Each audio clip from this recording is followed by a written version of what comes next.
nakatira, anong barangay, no? Kanang kamay po, itaas na po. Kamay atas, sasabihin niyo po ha. Masusunod po ba sa akin? Ang Avila Movement, ano po ka? Ako po si...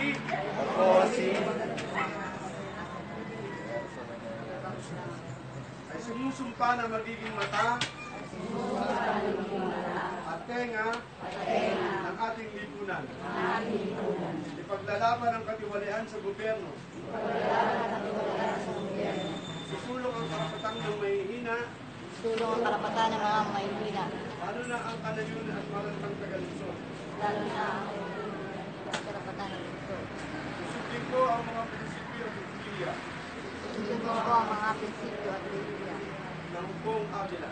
ng buong Avila. At ipaglalaban ang karapatang pantao Laban ang karapatang pantao at ang pagkapantay-pantay sa ating lipunan. at ang pagkapantay-pantay sa karapatan ng lipunan. Ano man ang aking kulay, Ano man ang aking kulay, ano man ang aking paniniwala at estado sa buhay, ano man ang aking paniniwala at estado sa buhay, magiging kapatid sa mga kasamahan, magiging kapatid sa akin, magiging ama sa ating bayan. magiging ama sa aking bayan, Handang ipaglaban, handang ipaglaban, maging buhay man ang kapalit maging buhay man ang kapalit, para sa ikabubuti ng ating bayan. para sa mga buhay ng bayan. Tubayan nawa ako na po.